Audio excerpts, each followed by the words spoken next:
예, 시청자 여러분 한 주 동안 잘 지내셨죠? 신율입니다. 이해랍니다. 우리가 옛날에는 말이에요. 네. 애기들 100일 돌면 100일 잔치하고 돌 되면 돌 잔치하고. 네. 근데 뭐 사실 요새는 100일 돌 뭐 그렇게 성대하게 막 온 동네 사람들 모아놓고 하는 경우는 그렇게 이제 많아지지 않은 것 같아요. 근데 그 이유가 뭐라고 생각하냐면 결국 그만큼 의료 수준이 발달하다 보니까 지금 뭐 100세 시대라고 얘기할 정도로 네. 하니까 이 100일 돌의 의미가 좀 많이 줄어든 건 사실이고 그럼에도 불구하고 저희가 말해요. 저희는 100일이 아니라 100회가 됐습니다. 네. 야, 100회. 대단하시죠. 예, 이제 산 넘고 물 건너서 100회까지 왔는데요. 네. 100회를 저희가 그냥 넘길 수는 없습니다. 그래서 오늘 대한민국에서 의전서열 2위였던 가장 우리나라에서 중요한 원로 정치인 한 분 모시고서 여러 가지 직접 경험했던 얘기라든지 이러한 것들을 들어보는 시간을 가지려고 합니다. 네. 보통의 나날들도 좋지만 저는 이렇게 특별한 것이 좋더라고요. 그럼요. 그리고 이 특별함이란 것은 시간과 역사를 갖습니다. 교수님께서 말씀 주셨지만 그 역사의 한 페이지 오늘 이분과 함께하도록 하겠습니다. 김진표 전 국회의장과 함께합니다. 안녕하십니까? 아이고, 네. 의장님 어서 오십시오. 네, 어서 오십시오.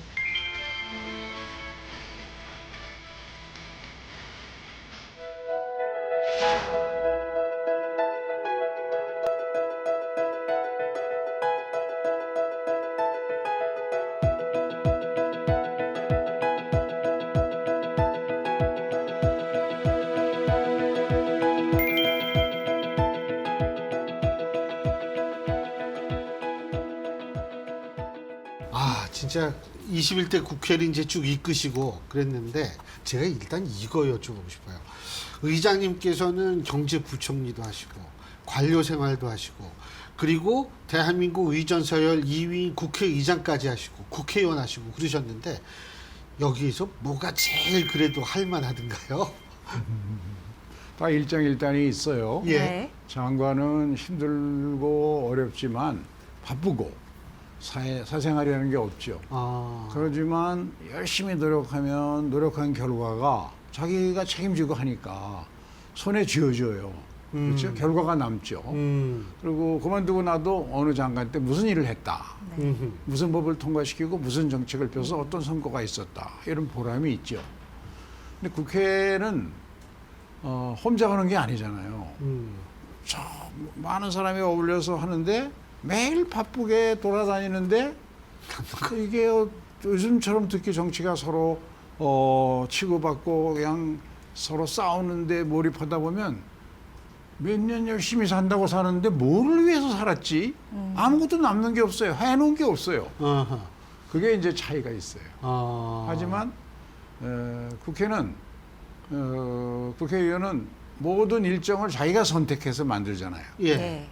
그러니까 그만큼 자율성이 있죠. 그러니까 어떻게 보면 지내기는 더 편하죠. 그런데 항상 그거를 저는 후배 국회의원들한테 얘기하는데 당신이 4년 뒤에 종합평가했을 때 뭘 결과가 만들어져야 될 거 아니냐. 뭘 만들려고 노력을 해봐라. 그래서 항상 그런 걸 목표로 해봐라 그러는데 그런 게 이제 우리 정치의 아쉬움의 하나입니다. 아쉬움이라고 언급을 주셨으니까요. 의장님께서 퇴임하시면서 지금 정치가 매우 후진적이다 이렇게 발언하신 걸로 제가 기억을 하고 있습니다. 22대 국회가 시작이 됐는데요. 어떻게 평가하고 계시는지 일단 여쭙고 글쎄 싶습니다. 뭐 후진적이라는 말을 제가 썼는지는 기억이 안 나지만 우리 정치가 국민들이 볼 때 엄청나게 불신율이 높아요. 맞습니다. 국회와 정치에 대한 불신이 네. 공적 기관 한 4, 50개를 중에 가장 높아요. 이게 문제가 있는 거죠. 국민들이 뽑은 대표들로 구성된 게 국회인데 어떻게 이렇게 불신율이 높냐는 거죠. 그래서 이 원인이 뭘까?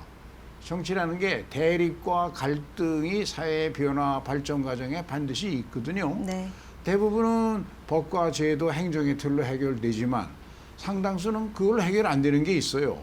그거를 대화와 타협을 통해서 법과 행정의 틀을 뛰어넘는 그런 대화와 타협을 통해서 만들어내는 게 정치 아니겠습니까? 그래서 정치가 특히 이제 선거라는 걸 통해서 한번 판을 뒤집으니까 그때마다 국민들에게 감동을 주는 그런 특징이 있죠. 그러니까 정치가 잘 되면, 정치가 선진화되고 잘 되면 많은 사회적인 대립과 갈등을 선거를 통해서 또 대화와 타협을 통해서 풀어나가는 그런 묘미가 있고, 그것이 나라 발전에 큰 이제 희망이 되고 비전이 되고 그러는 거 아니에요. 근데 우리 정치는 지금 하는 행태를 보면 맨날 치고받고 싸우는데 아무것도 남는 게 없어요. 예. 그러니까 그리고 또 많은 경우에 보면 싸움을 위한 싸움을 해요. 그러니까 무슨 소리냐면 없는 갈등도 만들어내서 자기 정당에 유리하도록, 자기 개인에 유리하도록 또 작은 갈등도 증폭시키는 쪽으로만 작용을 해요. 그리고 남는 건 아무것도 없고. 그러니까 국민들이 불신을 받죠. 그래서 대화와 타협을 제도화해야 되고, 그러려면 근본적으로 이 국회를 구성하는 룰이 잘못됐다. 즉 선거제가 잘못됐다. 우리 정당법과 선거제를 근본적으로 개혁해야 되겠다 하는 생각을 제가 가지고 그런 말을 했었죠. 선거제라고 말씀하시면 소선거구제보다는 중대선거구제. 그렇습니다. 그죠? 네. 왜냐하면 예. 저는 소선거구제가 갖고 있는 치명적인 단점이 우리 정치에 그대로 묻어나는데요. 예. 한 표라도 이기면 승자 독식으로 모든 걸 다 갖고, 예. 한 표라도 진 사람은 모든 걸 다 잃어버리거든요. 그러니까 수단 방법을 안 가지고 한 표만 이기면 되거든요. 예. 그러니까 없는 갈등도 만들어내고 작은 것도 키우고 무조건 이 말이 되든 안 되든 상대방을 무너뜨리는, 그러니까 파트너로 같이 정치 무대에서 같이 활동하는 게 아니라 상대를 죽여야 내가 산다는 식의 정치를 하니까, 그러면 상대가 가만히 있겠습니까? 상대도 똑같은 방법으로 대응하죠. 그래 이거는 정말 그런 점에서 저는 후진적이라고 생각합니다. 그런 거는 한 몇십 년 전에나 그런 정치를 해야 되는데, 우리 정치는 거꾸로 보면 과거 재헌국회 때나 또 이제 군정에서 민정으로 옮겨갈 때나 보면 상당히 훌륭한 정치인들이 많았어요. 대의명분, 나라와 국가의 사회의 미래를 위해서는 자기의 개인적인 이권을 내려놓고 대화하고 타협할 줄 알았거든요. 예를 대표적인 것이 오공청산이죠. 예. 그 광주의 비극을 해결하는데 예. 재판 수사 이런 것들이 있기 전에 먼저 정치적으로 이것을 교통정리를 안 하면 그 재판 수사 과정에서 또 다른 쿠데타, 또 다른 문제가 생길 수 있다. 갈등이 증폭되니까. 그래서 그때 제 기억에 김윤한 예. 여당 원내대표와 예. 김원기 야당 원내대표 간의 협상을 통해서 오공청산을 했거든요. 물론 노태우 대통령의 중간평가를 안 하는 조건으로 당시에 최대 실력자라고 했었던 정호용과 금융 황제라고 불리는 이 원조를 모든 공직에서 사퇴하고 정계 은퇴를 시키는 거를 조건으로 그런 합의를 해냈거든요. 저는 이게 정치의 역할이라고 생각해요. 근데 지금은 갈등은 계속 커져가는데 정치를 하는 사람들이 아무도 이 갈등을 줄이고 완화하고 하려는 노력을 안 해요. 그래서 우리 신율 교수님이 그런 제안을 좀 해주셨어요. 별 말씀. 그 의장님 네. 한 가지만 더. 정당법 바꿔야 된다. 이건 무슨 의미입니까? 우리 정당이 예. 최근까지 국회의원 선거를 제가 한 너댓 번 지켜보면서 느끼는 것이 과연 정당이 제대로 자기 역할을 하고 있는가? 지금 정당의 민주성이라고 하는 것은 경선 과정을 잘 관리하고 공정한 룰로 좋은 후보자를 국민들이 뽑도록 해줘야 되는 거 아니겠습니까? 근데 지금 우리 정당이 그런가?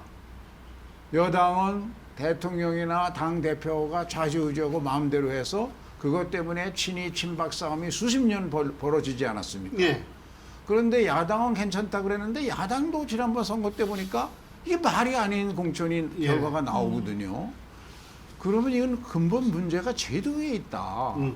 지금 우리나라에서 당 대표가 모든 걸 좌지우지하는 이런 정당을 운영하라고 그 정당의 운영비가 막대하게 들어가는데 전부 국민 세금으로 예. 거의 99% 국민 세금으로다가 운영비를 냅니다.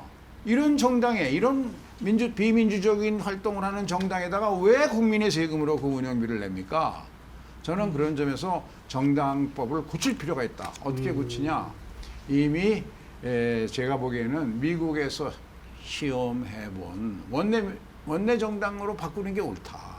그 중앙당을 최소화한다는 중앙당을 미국에는 중앙당이 예, 없습니다. 없죠. 그러니까 원내 정당 중심으로 원내 대표가 실질적인 당 대표고 정책위 의장과 원내의 모든 국민이 보는 앞에서 모두 숨김없이 대화하고 토론하면서 국민의 지지를 받아가도록 하고 거기에 모든 후보자는 당 대표의 선출권이 없고 모두 경선이다. 오픈 프라이머리로 한다.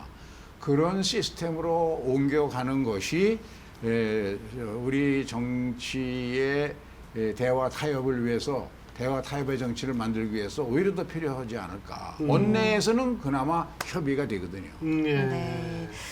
지금 말씀해 주신 것도 그렇고 결국 대화 타협, 다른 이름으로 양보라고도 말을 할 수 있을 것 같은데요. 의장님께서 보시기에는 지금 예를 들면 탄핵 카드를 남발하고 있는 야권, 그리고 이 여당, 정부, 대통령, 그리고 귀를 좀 열었으면 좋겠다라고 국민들의 요구를 받고 있는 대통령, 어느 쪽의 양보가 더 필요하다고 보세요? 둘 다 문제가 있죠. 왜냐하면 지금 야당이 하는 것도 벼랑 끝 정치거든요. 예. 상대를 벼랑 끝으로 몰아가지고 예. 막판에 뭘 얻어내려고 하는 그런 방법이지요. 지금 근데 대통령이나 여당이 하는 것도 보면 야당을 향하여 벼랑 끝 정치를 하고 있어요. 그렇죠? 네. 야당을 이끄는 사람을 끝까지 몰아서 결국 감옥에 집어넣어버리겠다. 예를 들면 이런 식으로 국민이 느끼게 만드는 정치를 한단 말이죠. 그러니까 대화 타협이 있을 수 없죠. 조금만 잘못하면 저 사람한테 내가 죽는다 이런 생각을 하니까 극한 투쟁의 아이디어를 모두 찾아내서 하고 있거든요. 그러면 그중에 희생되는 건 국민이 희생되는 거예요. 그 엄청난 운영비를 다 국민 세금에서 내면서 정치를 운영하고 여러 가지 사회적 갈등이나 문제를 해결을 하고 하는데 해결은 안 되고 그 권력 다툼 싸움 때문에. 그래서 저는 이 문제는 지금 정치를 하는 플레이어들이 정치의 본질, 근본에 관해서 좀 깊이 생각하고 반성하고 근본부터 다시 출발해야 된다고 생각합니다. 맞습니다. 그 가는 길 중에 하나가 영수회담, 2차 영수회담이 될 수 있을까요? 성사 가능하다고 보십니까? 영수회담 했잖아요.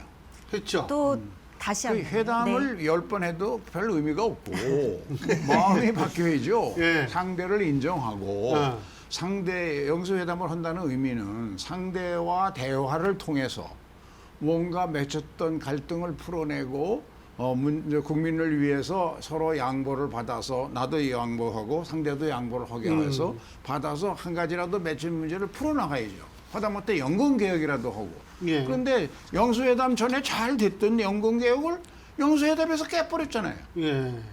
그런 식의 정치를 하면 안 돼요. 정치라는 것은 영수회담 이전에도 여와 야가 원내에서 깊이 대화하고 만나서 토론해가면서 우리가 서로 합의할 수 있는 게 있거든요. 그럼 합의할 수 있는 건 먼저 합의하고 합의 못하는 것도 국민을 위해서 꼭 필요한 거면 네 주장하고 내 주장이 다른 게 서로 5개씩 있다 그러면 각각 2개씩 양보하자. 그래서 일단 1단계 합의는 요 5개 중에 3개는 합의해서 실행하고 나머지 네. 2개는 더 토론해 나가자. 이렇게 점진적으로 해나가는 정치가 선진 정치 아니겠습니까? 스텝 바이 스텝으로 점진적으로 해나가야 되는데 우리는 대화와 타협을 하는 기술이나 능력이 또 의지가 전혀 없다 보니까 전부 all or nothing의 정치예요. 내 5개 안 들어주면 절대로 하나도 들어줄 수 없어. 그런 게 어디 있습니까 정치에. 자기도 양보할 줄 알아야 하죠. 여든 야든. 그래서 서로 합의할 수 있는 건 합의하고 그다음에 서로 양보해서 합의를 만들어갈 수 있는 건 만들고 이런 단계적으로 스텝 바이 스텝의 정치를 하는 것을 그것을 정치의 미덕으로 생각하고 그리고 유권자들도 책임이 있습니다. 그런 정치인이 우리의 미래를 책임질 좋은 정치인이니까 그런 정치인을 뽑으셔야 돼요. 그런데 극한적인 대립과 갈등으로 몰아가는 그런 정치인은 이거는 20년 전, 30년 전에나 독재국가 시절에나 필요했지 지금은 그런 나라가 아니잖아요, 우리가.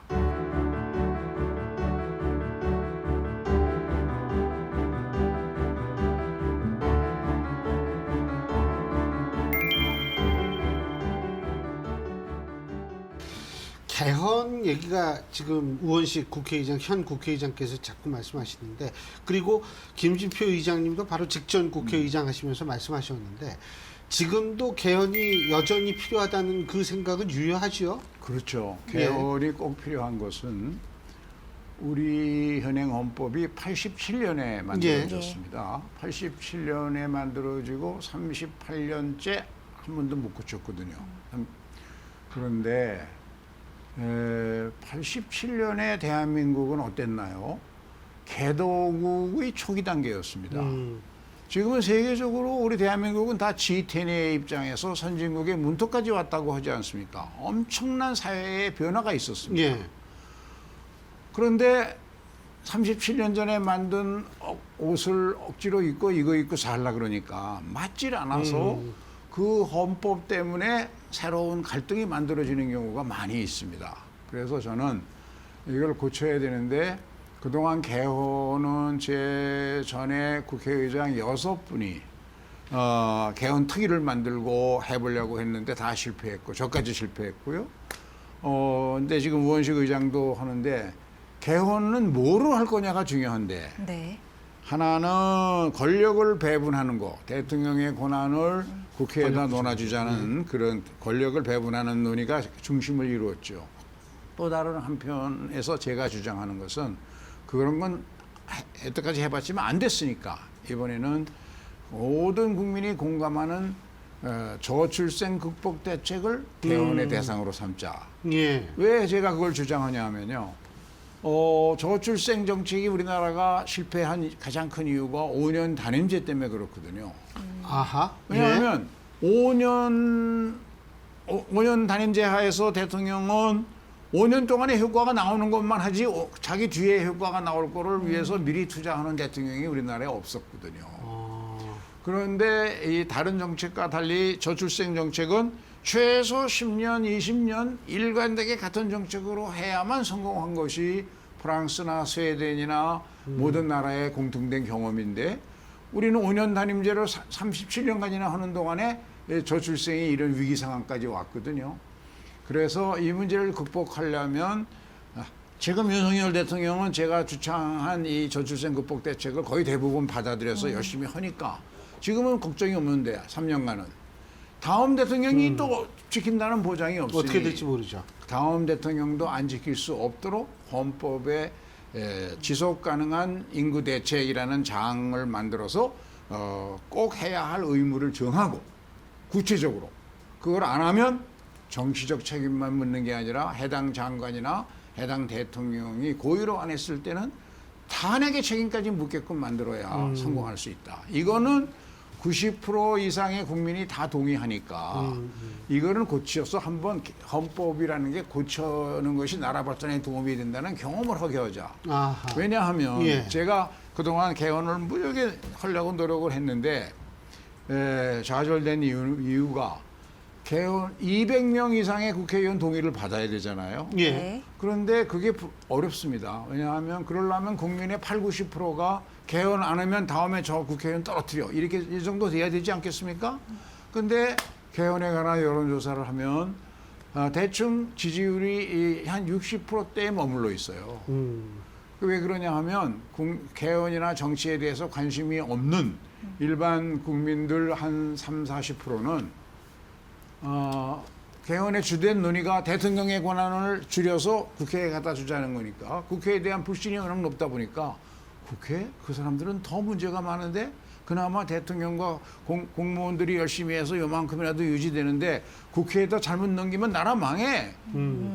그거 안 돼. 왜냐하면 지금 대통령제와 내각 책임제를 가지고 어떤 걸 갈까 하고 여론조사하면 월등히 대통령제가 높거든요. 그렇죠. 예. 그래서 저는 그런 식의 개헌은 지금 현재 현실에서는 안 되니 모두가 공감하는 개헌을 3년 뒤 대선 때 한번 해보자. 그걸 저는 주장하고 있습니다. 그 지금 저출생 문제 말씀하셔가지고 네. 한 가지만 이민 당장 문제 해결해서 이민 받는 거 동의하세요? 그러면 시급하죠. 시급합니다. 왜냐하면 금년에 우리 저출생으로 인해서 제조업과 서비스업 각 분야에 훈련된 전문 인력이 무려 53만 명이 부족하다는 게 통계청의 공식 발표입니다. 예.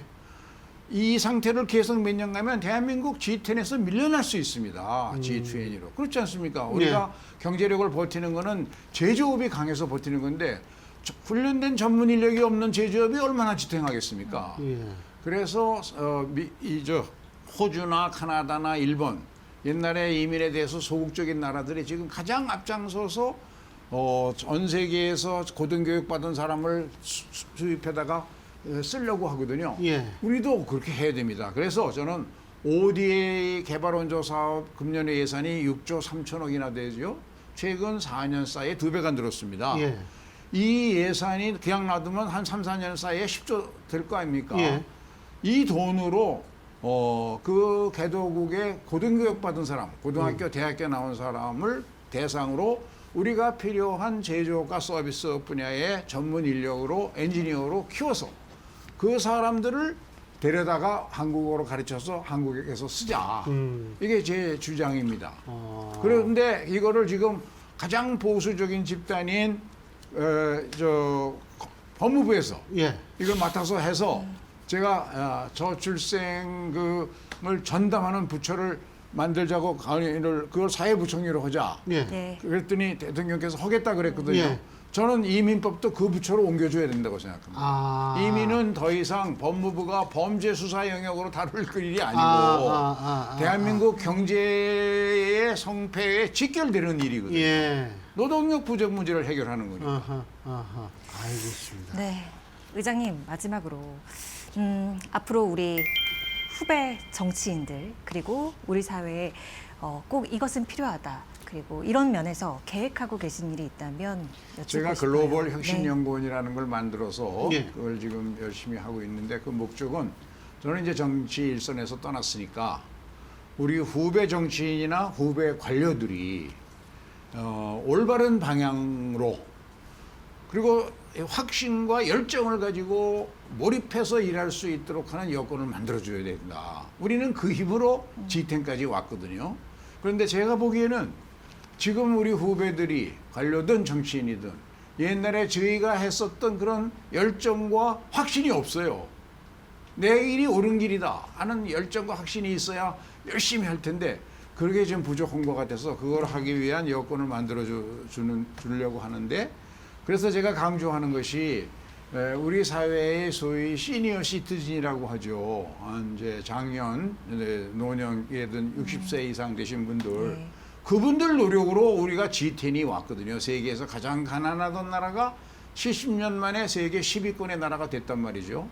어떻게 어렵게 만든 나라인데 이게 G20, G30로 다시 밀려나면 어떡하겠습니까? 그래서 그분들한테 제가 호소합니다. 더 이상 입을 닫고 저 뒷방 많이 물러나 있지 말고 여러분들이 우리 조국이 더 계속 G7, G5로 발전해 가야 되지 않냐. 그러면 온라인이든 오프라인이든 이데일리 TV든 어디든 자기 의사 발표를 해가지고 결집해서 하나의 에너지를 만들자.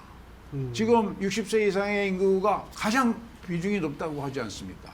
정치적 발언권을 확실히 얻어서 그런 발언권으로 우리 사회가 올바른 방향으로 가도록 만들자. 그런 일을 제가 글로벌 혁신연구원을 통해서 하려고 합니다. 한 가지만 더 간단하게. 지금 우리가 이념적 갈등이 굉장히 심하고 이념이 다르면 사회적 거리라고 얘기를 하는 이게 심한데 이걸 좀 극복할 수 있는 방법이 없을까요? 그것도 사실은 실제로 정치인들이 생각하는 것과 언론을 통해서 나타나는 것이 보면 상당한 그 차이가 있어요. 괴리가. 예를 들면서 이재명 대표가 먹사니즘이다 뭐 어쩌고 하는데 그때 나오는 거 보면 전통적인 진보 정당에서 하던 얘기하고 전혀 다른 얘기를 하거든요. 그렇죠?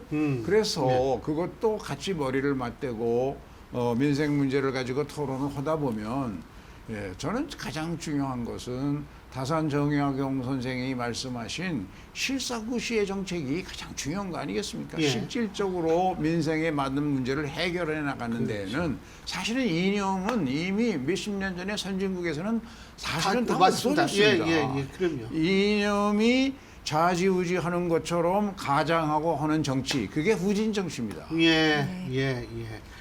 알겠습니다. 오늘 있잖아요. 네. 역시 이렇게 말씀을 듣다 보니까 전달력이 하도 좋으셔가지고 이렇게 말씀하시는데 이쭉 빨려 들어가는 기분이었어요. 시간 후딱 지나갔습니다, 진짜. 오늘 진짜 이렇게 시간 내주셔가지고 귀중한 말씀을 해주셔서 정말 네, 감사합니다. 감사합니다. 불러주셔서. 예, 고맙습니다. 네, 100회 축하드립니다. 아이고, 감사합니다. 예, 여러분, 오늘 정말 귀중한 시간이었던 것 같습니다. 우리가 정말 저출생 문제부터 시작해가지고 우리 사회에 있어서 이 갈등 구조까지 우리가 샅샅이 생각해 볼 시간이었는데, 제가 볼 때 대한민국에서 가장 중요한 이 정치적 원로이자 정치적 인물이 이런 말씀을 하실 수 있는 기회를 우리가 가졌다는 거 100회를 떠나가지고 정말 아주 귀중한 시간이었다라는 생각이 들 수밖에 없습니다. 네, 소중한 시간이었고요. 100회 특집 함께해 주신 여러분 고맙습니다. 저희는 다음 시간에 인사드리겠습니다. 고맙습니다. 고맙습니다.